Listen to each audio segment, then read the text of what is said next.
Well, now we've got an awesome conversation to close out the day because one of the biggest acquisitions in the history of Indianapolis happened just a few months ago with a really exciting company that's been with the powder keg community since the very beginning. So I'm really excited to have Brian Powers, who's the head of digital acceptance at Ironclad, founder and CEO of Pacsafe, based in Indianapolis. He is a multi-venture entrepreneur with deep experience as an attorney. He actually filed the original article of incorporation for us at Powder Keg over a decade ago. So he is a true community player. And of course, Pacsafe, the contract acceptance platform that recently sold to Ironclad, where he now works in digital acceptance. And then next up, we have Jason Bomig, who is the CEO at Ironclad, which is a California-based company. It's based in the Bay Area. And Jason is a California licensed attorney and previously worked at Fenwick and West, where he helped the firm roll out new technology initiatives. And of course, Ironclad, you've probably heard of it, but it's trusted by innovators like L'Oreal, Staples, MasterCard, and it is the only platform flexible enough to handle every type of contract workflow. Super cool company, super cool culture, and two really great entrepreneurs that I'm excited to have here today. Welcome to Powder Keg Unvalley, Brian and Jason, and thanks for being here. But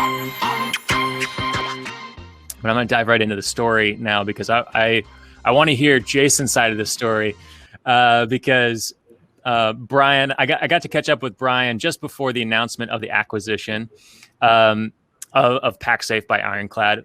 But Jason, I was curious of what your first memory of Pacsafe was coming across your radar.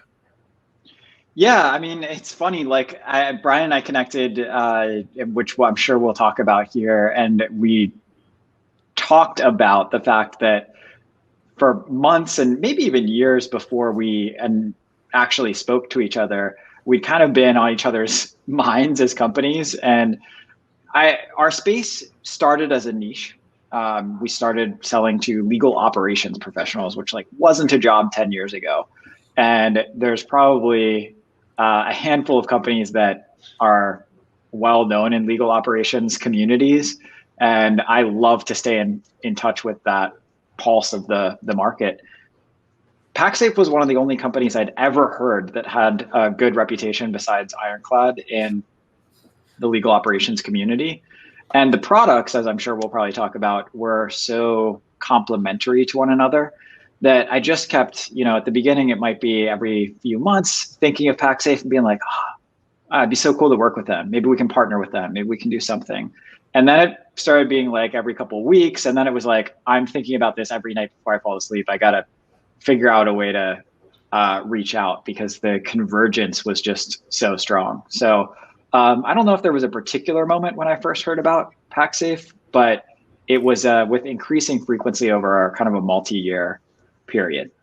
Well, and I maybe take for granted that people understand what digital acceptance mean, but we're users of Pacsafe. I've used it for a long time, so I'm very familiar with it. But maybe Brian and Jason, you could kind of explain what Pacsafe is versus Ironclad, and obviously it's now all in one product. But what is the product of Ironclad and digital acceptance for those who maybe are new to that? Yeah, I could jump in with the first part of that, which is just setting the stage for what we're working on collectively, which is the business contract. I mean, every company around the world makes business contracts, right? And it's kind of crazy that we all do that through this really patchwork process of maybe downloading something in Microsoft Word and uploading it to HelloSign or DocuSign or Adobe Sign. And then if you're going to try to actually keep track of it, which you probably should do if you're a business, you maybe enter it in a spreadsheet or a database of some sort and hope that people that leave your company, for instance,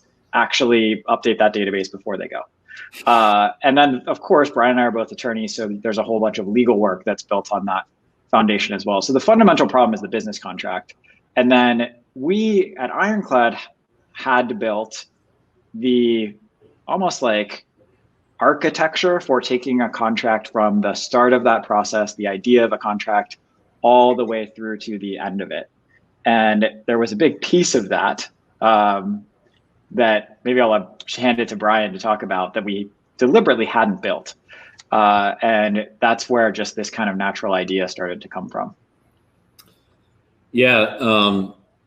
So what we built, like Pacsafe started out just as a platform, an API that would plug into every place where people are checking a box, clicking a button to accept terms when they buy a couch, when they sign up for a new SaaS product, when they download a mobile app, right? Those are click wrap agreements. And where we saw our business and product evolving was, hey, like that type of contract acceptance is something that more and more businesses need. They want, right? Every business is trying to gravitate to how do we create a better experience for our customers, even like big B2B companies like CDW or Dell, some of our biggest customers. And so we had started evolving like what we had built to be like this end-to-end solution for any business that wanted to take their contracts, inject the acceptance point into some carefully designed, experience for the customer. And so that's what we were laser focused on, right? Just like super fast, super seamless acceptance of contracts that were part of some other experience. And, to this day, nobody else on the planet does that, right?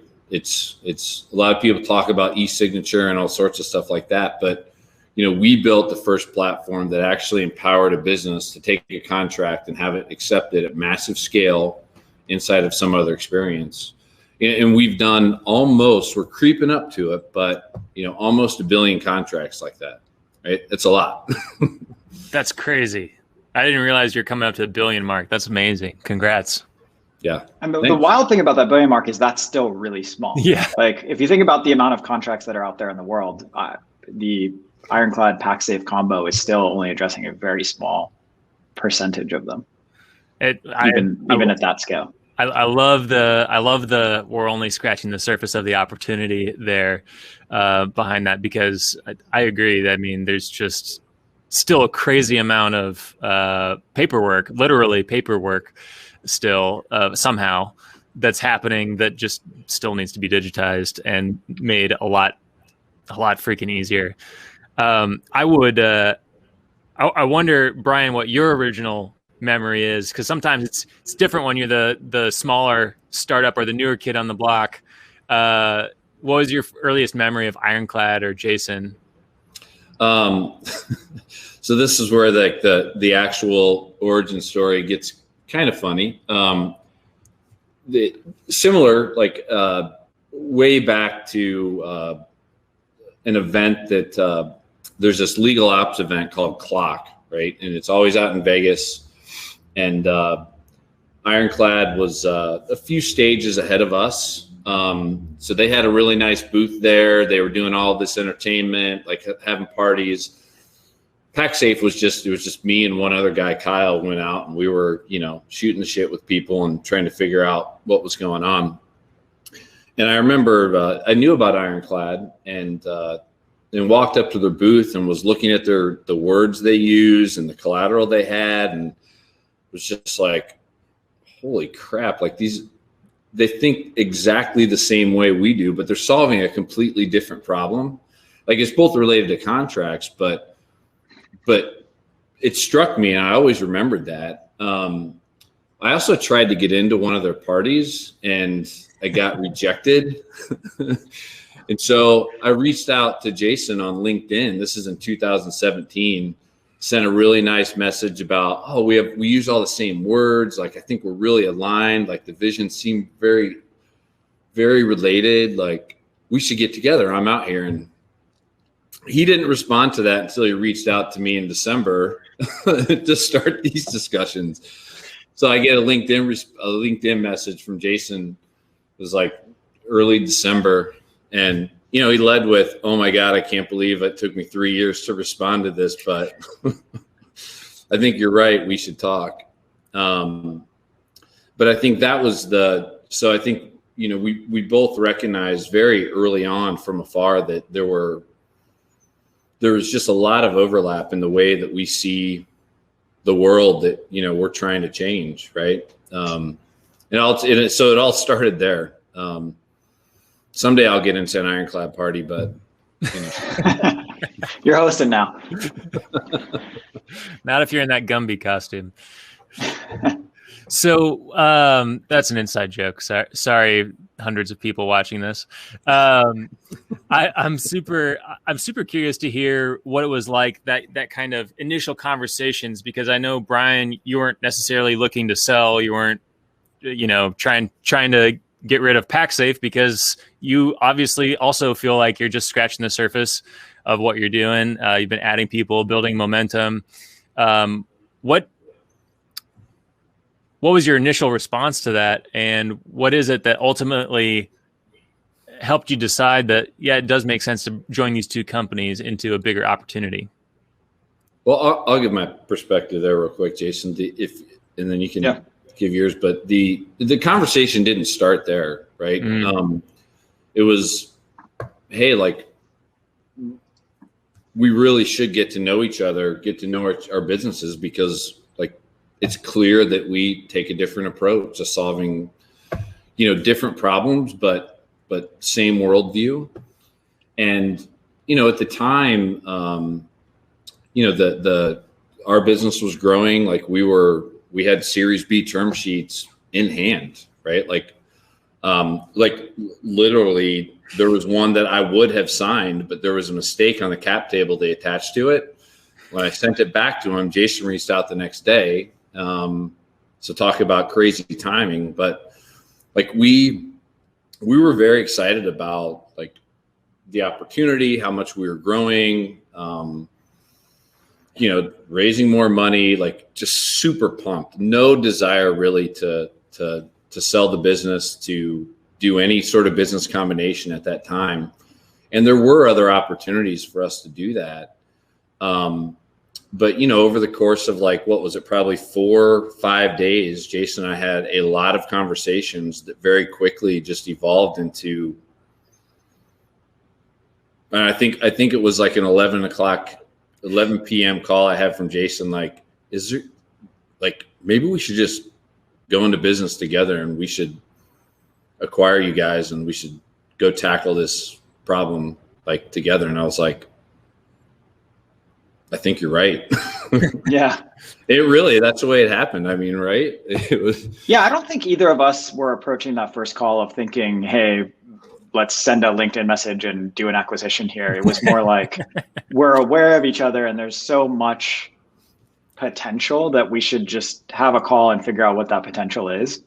And then the circumstances and what we learned in those initial calls led us to think, wow, this is pretty crazy, but we should probably think about this. We were not thinking of doing an acquisition at that stage of our life cycle, and pretty big percent of the company, if you think about it. Like, I think, probably when we started discussions, maybe 20% of the headcount of Ironclad, which is pretty meaty. And I remember having an early discussion with the board member, and they're like, you probably shouldn't do that. That's huge. And acquisitions can be a nightmare. So, but we just felt there was so many overlaps and so many kind of natural avenues of collaboration, both within the product and the teams, that I think we were almost kept being surprised that we were getting through the next gate. Well, it's like, well, we probably shouldn't do this, but let's just see if we could get there. Oh, there's a fundraising event going on, so maybe it makes sense to actually think about the economics of stuff. And the teams are like really similar. Oh, we want to open a Midwest hub anyways. So, and there's a great indie presence. And we just kept getting farther and farther to the point we wound up at the point of, a term sheet or an acquisition, and it was all kind of making sense. So very lucky. Very lucky. Sounds like you both created your own luck on this one. Why did Ironclad want to start a Midwest hub? There's just a lot of advantages to being in the Midwest. We have always had a very thoughtful approach to our physical locations. And for a while, perhaps in a bit of a contrarian way in Silicon Valley, we were 100% San Francisco. And it's only when we had enough gravitational pull from East Coast customers and support that we had to open a New York office. And at that point, we decided to go all in, and it's a first-class hub in New York. And so for a while, we were just San Francisco and New York. And then the Midwest is the traditional way of thinking about it out in the Valley, I think, is it's a lower cost place of doing business. I think it's just as much of a business hub as San Francisco and New York. Perhaps the boundaries of it are a little bit bigger, but there's the talents there now, the business opportunities are there, the customers are there. We wanted to really invest in that in a first-class way and not we'll open a back office type of way. And we were in the process of evaluating a couple different places. And I think one of the great things about this was we discovered and are able to invest further in Indy, which has been even better than expected so far. Well, tell me more about that. You don't have to share any proprietary information, but how are you looking to invest in the middle of the country and this office here in the Midwest? Well, speaking from my perspective, Indy seems to have a real competitive advantage in B2B SaaS. Obviously, like there's the exact target DNA, there's the Salesforce DNA, but that's a pretty specialized area of the technology world. And San Francisco has been dominant there, but to see, and Pacsafe team is a great example of this, where you've got a number of folks on the team who have encountered and worked in the B2B SaaS area before and are bringing that expertise and experience to us while being seated in Indianapolis. So that's probably the big differentiator in my mind in terms of Indy and maybe the other couple Midwest hubs that are out there, like a Chicago or something. What are your thoughts on that, Brian, just in terms of the next couple years, in terms of how to invest in the Indianapolis ecosystem and maybe Midwest Unvalley ecosystem at large? What are the opportunities you're seeing? Yeah, I mean, so kind of in the context of like how like this relationship happened and how we were thinking about things really even 3 months ago, 2 months ago, 1 month ago, and now, one of the things that we talked a little bit about, Indianapolis could be a very important part of the overall growth strategy to Ironclad, right? And that was obviously important to us. But what was fascinating to me about Ironclad in the way Jason and his team had built Ironclad to date was, in the Midwest, we like to talk about, we build fundamentally sound businesses. We look at the numbers. We try to earn a profit, right? We pay attention to more than just like vanity SaaS metrics. And it was clear to me from day one, talking to Jason, and then the more I got to know the rest of the team, that this was also how like Ironclad was approaching building a massive business, which is somewhat unique, right? Because it's public knowledge. We're a very well capitalized company backed by some of the best venture capitalists in the world, but it's a very, very fundamentally sound and well run business, and that was really, really important to us. And so I think then once we started doing business together, right after the merger, and started talking about, well, what does this start to look like? Talking about, well, there might be some advantages to actually, building certain teams in the Midwest versus here and there. And right away, I was just like, yeah, well, that makes a ton of business sense, So honestly, it's one of the primary reasons why, both sides, when you evaluate an acquisition like this, you have things that you're looking at and gates that you have to get through. And one of the ones for us was, is this a business that also shares like our desire to build a real business, right? Not just based on vanity metrics and it really is like, this is a business that is built to last and like for like maybe hundreds of years, right? And that was important to us because I was never like myself, Eric, Adam, like the rest of the founding team at Pacsafe. It was never an exit minded type business, right? Like we wanted to build something real. And so that was really important to us. And I think that's reflected now, even in the fact that, you know, we're having like real discussions about, you know, what type of team are we going to build in the Midwest, and how is that advantageous to like the overall growth strategy in the entire company. And I think especially for a business at this stage, it was really impressive to me, and a big reason why we were like, okay, because if this was a deal where it's like, hey, we just want your tech, we're going to leave you here for 2 years, and then we're going to go build things off in Silicon Valley, then we wouldn't have done the deal, right? But this is a real business. I do think the Midwest mindset is something we identified in common pretty early on, and was a cultural match between the companies, even though we are a Silicon Valley, or historically have been a Silicon Valley company. We've had more of a Midwest mindset, and the economics and long-term sustainability and what matters. And so I think the best of both worlds is happening, where we have the ability to make really bold, ambitious bets and the resources and capital and investors to do that, but also the long-term thinking and practicality of the more Midwest mindset. And I say that Midwest mindset with pride as someone who grew up in Pittsburgh and went to law school at Notre Dame. So I think it's a great thing. Well, I love the Midwest ties and the Unvalley ties to Pittsburgh. We had a few speakers from Pittsburgh earlier today doing awesome things in the Pittsburgh tech scene. Cool. What would you, if you were to kind of distill that down, Jason, what are some of those values? If you were to try to describe the quote unquote Midwest values or those sort of Unvalley values that you bring to obviously a Valley-based business, what are some of those things that maybe would differentiate Ironclad from some of the other Bay Area-based companies?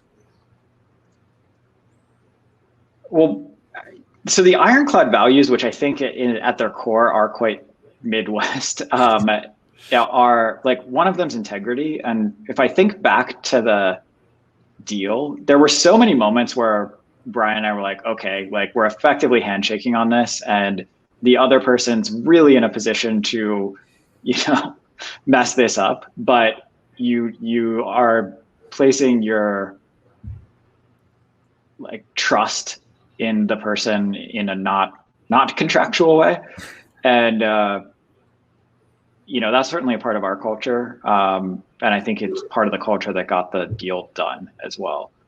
There's a couple other ones. I don't know if you have any thoughts on that though, Brian.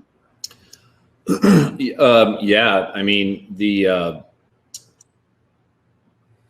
it goes back. I mean, that's always been one of our, like, the pillars of our culture at Pacsafe was always trust, right? Like, everything starts and ends with that, right? If you don't have that, like, what's the point of working with anybody, right?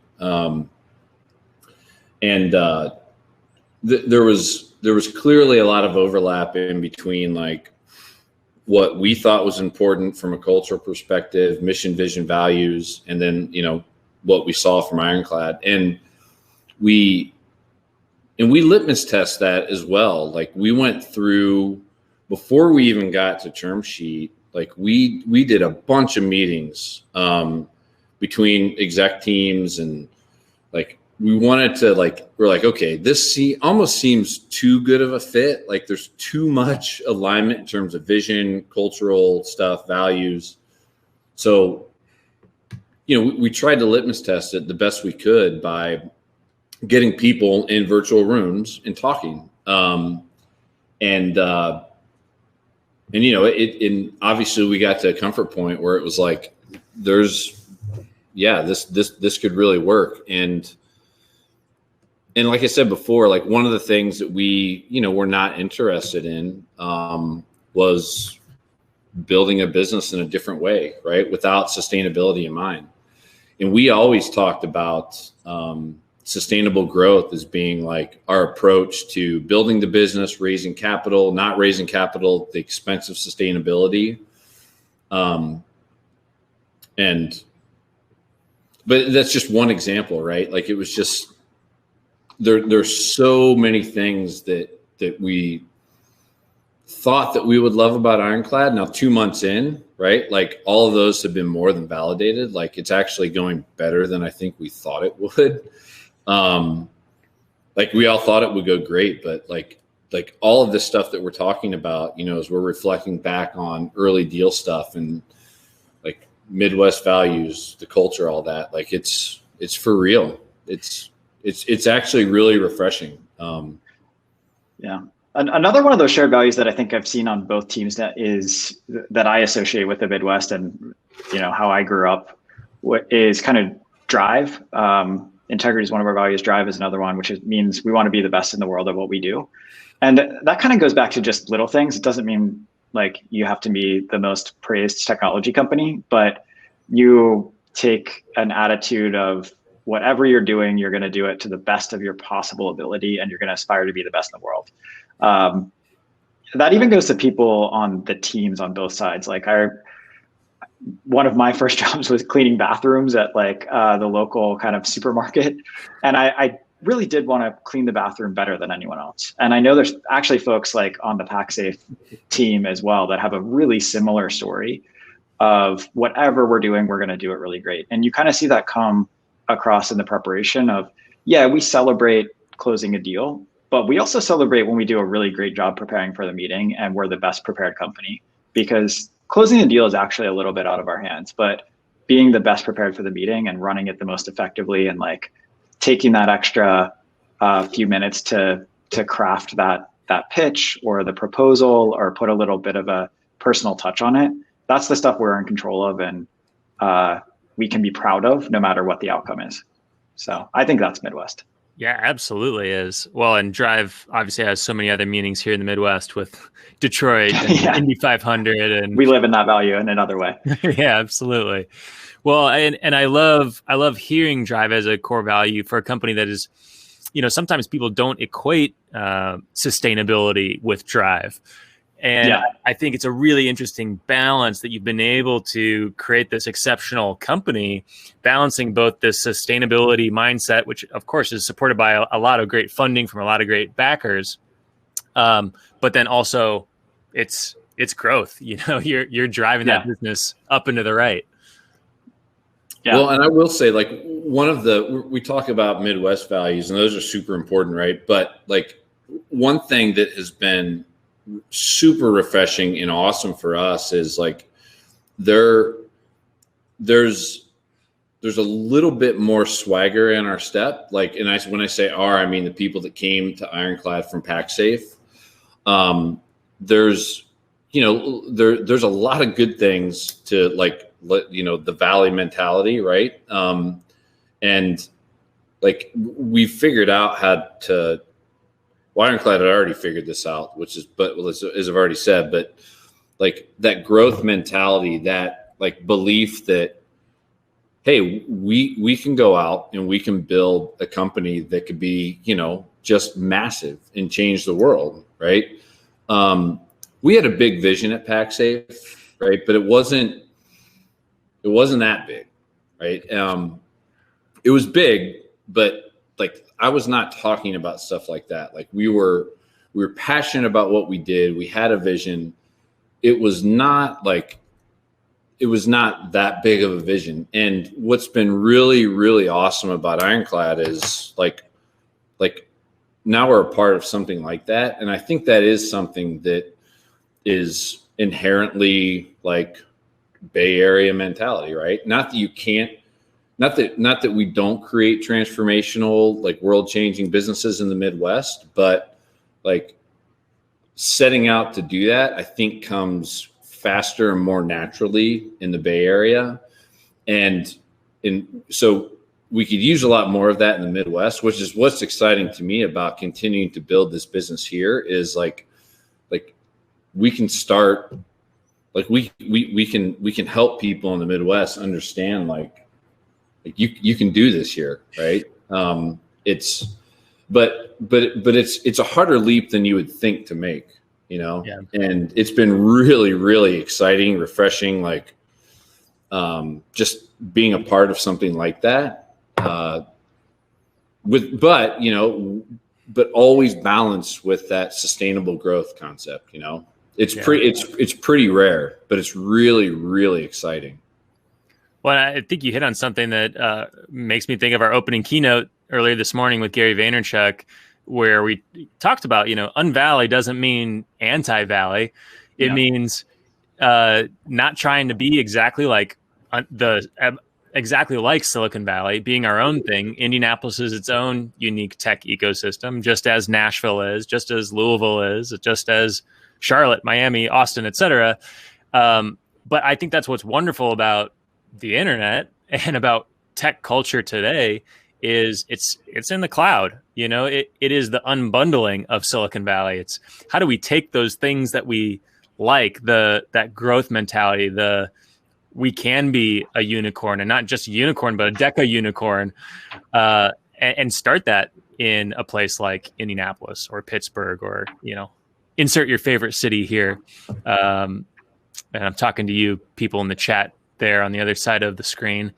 I do want to encourage you again to feel free to pop a question into Q&A. I've got plenty of questions here that I can talk all day. I can do this all day, but this is part of the community piece and part of that connectivity that I think Brian and Jason are both talking about.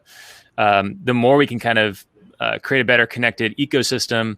And that's one of the things I am, the more we talk, the more I love about Ironclad, just that you are planting these flags in not just either coast, but in the middle of the country as well, and trying to create better connectivity with your own organization with the rest of the world. And that I do think that that's exceptional and unique. But was there anything surprising to you, Jason? I know it's only been a couple of months here, but have there been any things that have surprised you, whether it's in a delightful way or in a wow, I didn't know Brian did that kind of way, or what? Other than Gumby? Yeah, other than Gumby. You want to tell that story? I'd love to hear your version of it, because all I saw from Brian was a screenshot. Brian's got lots of screenshots as me as Gumby, but yeah. So Gumby shows up. No, actually, that's been really fun. I mean, I think Brian showing up in a Gumby costume is actually a great example of how I think these things go well, because, at the end of the day, we're building big stuff and we're serious business people and we are stewards of capital, and but we're also, it's good business to have some fun while you're doing it. It's good business, and it's just good life principles. Like, life is about more than the economics. We have a duty on the economics, but it's been fun to just get to know a new group of people and have them feel comfortable coming to a meeting in a Gumby costume without running it by anyone. I love that. And we want more of that, and more of these fun at work and people bringing them full selves. And Brian's full self involves a Gumby costume. I love that. So yeah, I think it's just been cool to get to see that from a new group of teammates, and those part of the cultures kind of start to merge. That's cool.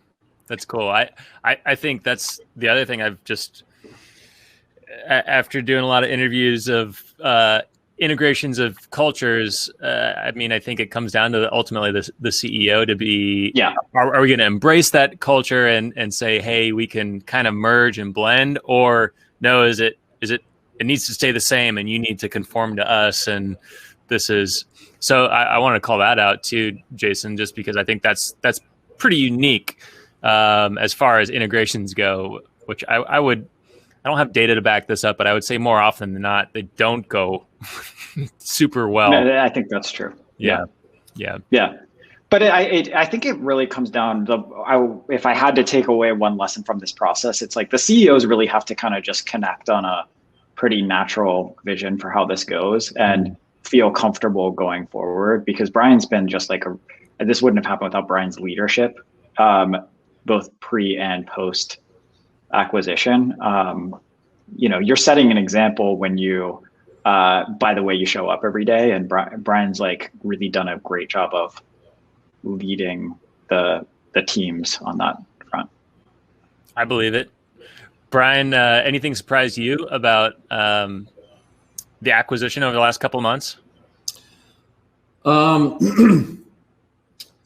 Not really. I mean, I think it's been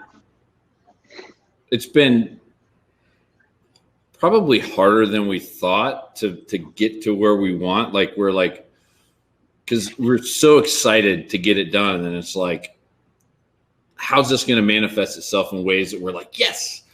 And there's been plenty of examples of that, but I think, it's really hard. Like, it's really hard to, even with all of the like incredible alignment in every way imaginable. And by the way, like, there was a pulse survey that went out to the whole company.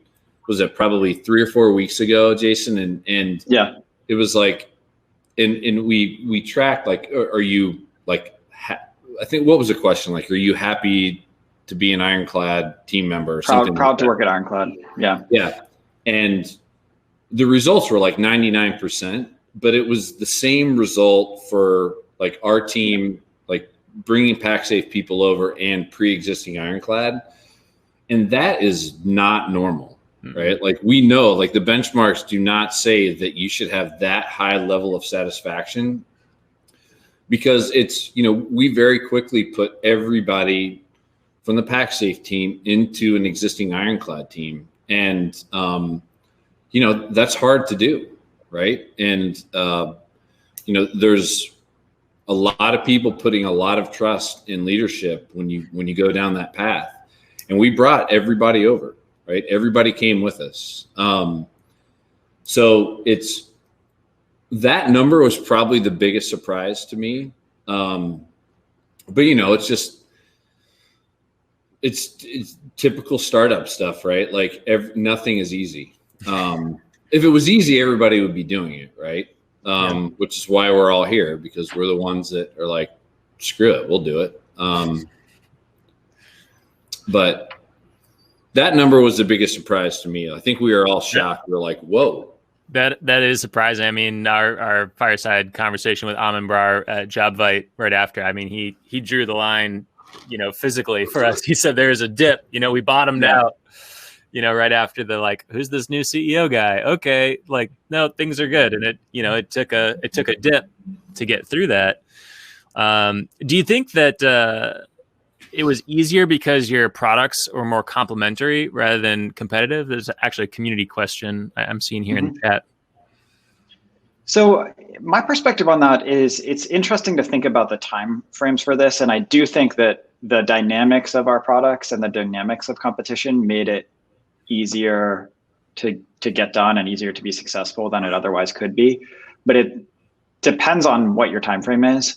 So at the moment of acquisition, our products were super complementary. Like, you basically plug it in. We're offering almost exclusively completely complementary solutions. What helped drive the acquisition, at least in my mind, in part, it'd be interesting to get your take on this, Brian, is long-term, I think we would have been much more competitive, because we were basically starting on the same problem, and we were working on different parts of that problem.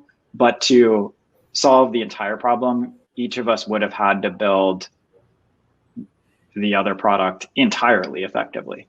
So from that perspective, it was within the vision of the companies to build the other product, but it was not within the practicality of where that actually stood at the time of acquisition. And that was part of what made it such a strong case in my mind.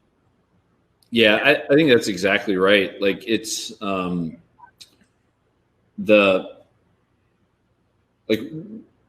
we're solving very related problems, but at different ends of like the spectrum of how they're solved, right? Like, for different personas, different types of contracts, whatever. But it was inevitable that we would have started doing exactly what Jason just described. And I think the more we've learned about each other's roadmaps and existing products, right, like, that had already started to happen. So, but to Jason's point, like the timing of it, where we are actually at, I think has made this, it has made it easier. At least in terms of like figuring out like how do we attack the market opportunity, as opposed to trying to figure out like what you would have to do if a bigger company acquired a smaller company and you had the exact same product, right? With like 2 or 3 feature differences. We also, just not a ton of like, we had some customer overlap, right? But not a ton, right? Yeah. Which the fascinating part about that though is like, it's sort of the same target market, like forward thinking legal teams and tech centric type businesses. But out in the market, we'd rarely come across each other. And same very profile few of customers, which is also like an exciting thing now because we have a ton of opportunity to grow a lot just within our existing base. Because now we have all sorts of shiny new things to sell to, the pre-existing customer bases. Yeah, that's exciting. My brain kind of keeps going back to this thing that Jason said and that you kind of built on, Brian. And I think the phrase that came out in my mind is the unbundling of Silicon Valley. And we talked a lot about Midwest values, but I was wondering if we could dig a little deeper there. And obviously, Jason, you've got Midwest roots as well. What were some of the things that you got out of moving out to Silicon Valley and being a part of that culture and ecosystem out there? How did that level up your career and help with the journey of starting Ironclad? Yeah, that's a great question. And it is why I think the combination of the two is so powerful. So something the Bay Area does really well is be accepting of weirdness. And I didn't even quite really get that until I moved to the Bay Area, but it's a weird place in a way that isn't accepted in the Midwest, honestly. Like I remember my Midwest mom visiting me, and there was like a dude in high heels wearing like a glitter washcloth covering his like midsection walking down the street. And I doubt you see as much of that in Indy. And there's just some weird stuff out here. And a lot of it's like just weird for the sake of being weird. But like that small percentage of weirdness that might not happen other areas like ends up being magical and game changing. And I think there's a connection between business and weirdness in the Bay Area and San Francisco particularly that is pretty unique if anywhere I've been around the globe. And that comes from obviously like the history of the Bay Area, but also like the history of the startup ecosystem out here. People think in different directions, and it's okay to do like it's socially accepted to do stuff that is maybe a little bit strange, even in a business context. Yeah. And so I think that's where marrying the two of those becomes really powerful, is like thinking really big and being okay doing weird stuff, but doing it in a like Midwest values type of way has what's worked for us.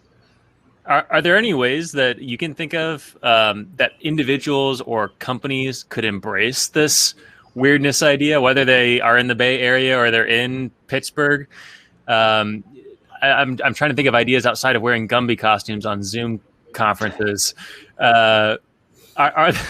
Brian didn't know we were going to say this 10 times on this show. I'm wondering if there are ways that culturally startups could maybe encourage this, even if it's not around them geographically. It's a good question. I mean, the value that I was going to say that's if drive and integrity are kind of like things you might associate with the Midwest, the one that we have 4 values, the one that I maybe a little bit more Bay Area is like intention or intent. And I think you both have to, being thoughtful is a good way to go about this. And so intent for us means very deliberately thinking about what we want to accomplish and what the end goal of something is. Because generally, if we agree on the end goal, we can disagree on the ways to get there, but like we're all kind of working towards the same thing at the end of the day. That's the kind of like real businessy way to talk about intent or intention. The other one is a little bit more introspective and kind of personal growth oriented. And I think that's probably the best, most actionable way to like incept that into your culture is like being vulnerable. It's like getting to investing in the personal growth journey as people and like making that okay on your team and creating that safe space for people to learn about themselves and learn about other people and not feel criticized or like that's a weird thing to be doing. So yeah, intent, intention, personal growth, some of the themes that come to mind for me. I love that. Brian, do you have any other thoughts on how maybe the Midwest or startups or individuals in the middle of the country could potentially learn from the Valley and bring some of that, sprinkle some of that magic into what we're building here? Well, I mean, not a whole lot different than what we've already talked about. I think I mean, things have changed quite a bit in the Midwest over the past 15 years, right? You've had a front row seat to all of that, Matt. It's the two probably biggest problems with the Midwest, right? In terms of like building like truly transformational tech businesses, in my opinion, were access to capital and like just daring to be super creative and go against everything and just say, screw it, we're going to build a massive business, right? The access to capital problem is taking care of itself because especially now in a pandemic, people have been closing deals like from everywhere, right? And there are tons of coastal VCs that really, really want to invest in Midwest companies now. Fun fact, Jason and I still have never met in person. Right? I mean, what other period in history would that have ever happened? So I think one of the things that comes out of the pandemic is that, you know, the barriers to capital that we've had in the Midwest they're already breaking down, but like they're going to be gone soon. And then, you know, I think the last big hurdle there and what we can all learn from, you know, people like Jason that I already have is like, why not? Why not think bigger? Like there's no reason you can't. Thinking really, really big and transformational does not mean that you have to forego building a like sustainable, fundamentally sound business. It just doesn't, you know? And I think that too often we think that, right? You can only have one or the other. And I don't think that's the case, but that's the biggest thing, you know, is just embracing that idea and saying, you know, there's a lot of Midwest. We tend to be very humble, probably more so than we should be sometimes. And I think it's okay to ditch that. What do you think? How do you think we would benefit if we were, I don't want to say less humble, but more confident? I think it's once you remove whatever call it whatever you want, but you get rid of that ceiling, that barrier, and like the creativity is just going to go that much higher, right? Like your ability to think innovatively and think ahead of the rest of the world is going to change, like period. But I think you have to approach it a little bit differently, right? And sometimes you have to think just flat out, you have to think bigger. And if you open your mind to being able to do that, like as a founder or CEO, then it changes the way you approach everything. I mean, I can tell you, like just 2 months into working with the people at Ironclad, like my perception of what we built at Pacsafe is drastically different, right? I'm thinking differently about it. And that was not, and we were already thinking big. We're just thinking much bigger. And it's a big world. Why not go after it all? And I think that's it's something we don't. Not that people in the Midwest don't. Everybody thinks that way, but we can do better. I think that's something we can definitely learn from people like Jason, people, from the Bay, from the Valley, whatever, right? It's not all bad. Absolutely. A lot to learn. I think my own 2 cents on that is I think personal humility is very important. And I think we have a lot of that at Ironclad, personally humble people. I think corporate humility is not often good. And as a company, we want to do great things and talk about them, and we want to be the best and all of that kind of stuff. So that to me is the unification of the two concepts of we can aim really high and have really high standards and probably even brag about what we're doing as a company, as a group, but as individuals, we should remain humble about our own roles in that. What are you most excited? This is a question for each of you. I'd love to know each of your answers. What are you most excited about coming out of this pandemic? I'm actually excited to do a quarter end in the office. I always loved quarter end because it's just kind of chaotic and everyone's staying there and everyone's kind of celebrating together and high-fiving, and you got engineers dropping by and salespeople and customer success folks, and it feels like you actually get to, there's completion to the quarter. Whereas here it's kind of in the remote, it's just been hard to really celebrate those moments. Hey, good job everyone over Zoom. I'll air high five you. And Monday, it just kind of feels like, oh, well, back to work. So I'm really looking forward to that in-person kind of moments of celebration at some point. Absolutely. Yeah. So I'll agree with that. That's lame, but I'm really looking forward to that. Just really miss seeing. I mean, I'm in our Indianapolis office right now, but it's just me and one other person hidden back there in a conference room, or maybe she left. But you miss that stuff.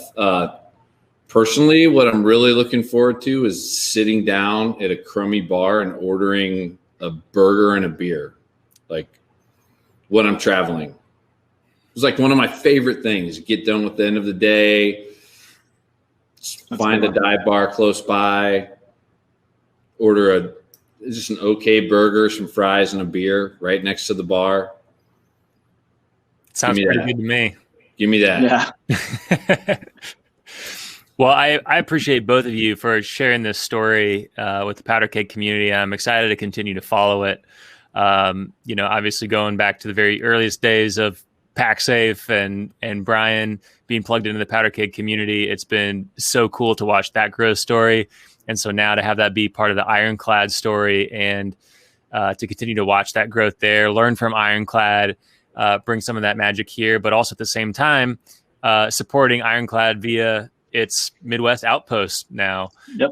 And so Hub. Not even an outpost. Yeah, I like it. Good correction.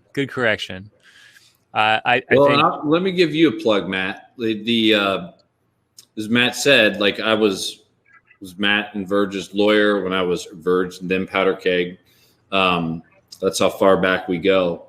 But the part of the reason I caught the startup bug once again when I was practicing law was being around people in the community that Matt built. So probably not sitting here on this call if I wasn't involved with that.